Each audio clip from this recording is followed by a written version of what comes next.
Government has approved the path-breaking crop insurance scheme, namely Prime Minister Fasal Bima Yojana. For effective implementation of this scheme, I have provided a sum of rupees 5,000 crore in the budget. We have to ensure that the benefit of minimum support price reaches farmers in all parts of the country. Three specific initiatives will be taken up in this year. Two for this. First, the remaining states will be encouraged to take up decentralized procurement. Second, an online procurement system will be undertaken through the Food Corporation of India. This will usher in transparency and convenience to the farmers through prior registration and monitoring of actual procurement. Third, effective arrangements have been made for pulses procurement. Farmers also take up other allied activities to supplement their family income. To make dairying more remunerative to the farmers, four new projects will be taken up. First, the Pashudan Sanjeevani, an animal wellness program and provision of animal health cards. Second, an advanced breeding technology. Third, creation of e-Pashudan Haat, an e-market portal for connecting breeders and farmers. And fourth, a national breeding center for indigenous breeds.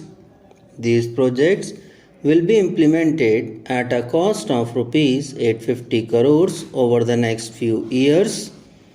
After agriculture, I now turn to the other segments of the rural economy. A sum of rupees 3 lakh crore will be given as grant in aid to Gram Panchayats and municipalities as per the recommendations of the 14th Finance Commission. This is a quantum jump of 228% compared to the previous 5-year period. The funds now allocated translate to an average assistance of over rupees 80 lakh per Gram Panchayat and over rupees 21 crore per urban local body. These enhanced allocations are capable of transforming villages and small towns.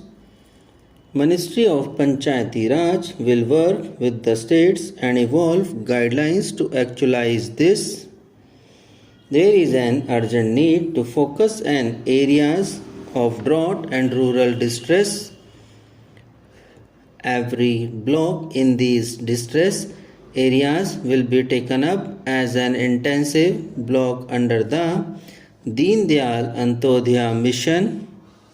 Formation of self-help groups will be speeded up to promote multiple livelihoods. Cluster facilitation teams will be set up under Manrega to ensure water conservation and natural resource management. These districts would also be taken up on priority under Pradhan Mantri Krishi Sinchai Yojana. A sum of rupees 38,500 crore has been allocated for Manrega. 300 urban clusters will be developed under the Shyam Prasad Mukherjee Urban Mission launched by Honorable Prime Minister recently. These clusters will enhance growth centers in rural areas by providing infrastructure amenities and market access for the farmers. They will also expand employment opportunities for the youth. Swachh Bharat Mission is India's biggest drive to improve sanitation and cleanliness, especially in rural India.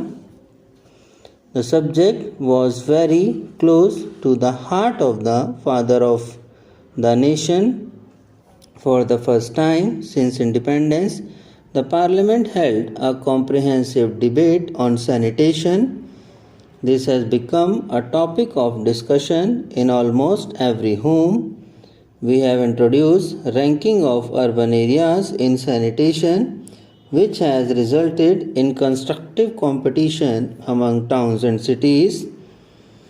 Rupees 9,000 crore has been provided for Swachh Bharat Abhiyan. In order to continue this momentum, priority allocation from centrally sponsored scheme will be made to reward villages that have become free from open defecation. We need to derive greater benefit from our demographic advantage. We need to spread digital literacy in rural India. Of the 16.8 crore rural households, as many as 12 crore households do not have computers and are unlikely to have digitally literate persons. We have already approved 2 schemes to promote digital literacy: National Digital Literacy Mission and Digital Saksharta Abhiyan. We now plan to launch a digital literacy mission scheme for rural India to cover around 6 crore additional households within the next 3 years. Details of this scheme will be spelled out separately. Modernization of land record is critical for dispute-free titles. The National Health Land Record Modernization Program has been revamped under the Digital India initiative and will be implemented as a central sector scheme with effect from 1st April 2017. The revamped program will build an integrated land information management system. Rupees 150 crore has been provided for this purpose. When asked what he intends doing for regeneration of India, Swami Vivekanand had said no amount of politics would be of any avail until the masses in India are well educated, well fed and well cared for. I now proceed to present the key elements of my proposals in the social sector. In our country, cooking gas cylinders were considered an upper middle class luxury. Gradually, it spread to the middle class, but the poor do not have access to cooking gas. Women of India have faced the curse of smoke during the process of cooking. According to experts, having an open fire in the kitchen is like burning 400 cigarettes an hour. We have to remedy it. Subscribe now and press the bell icon. Never miss an update.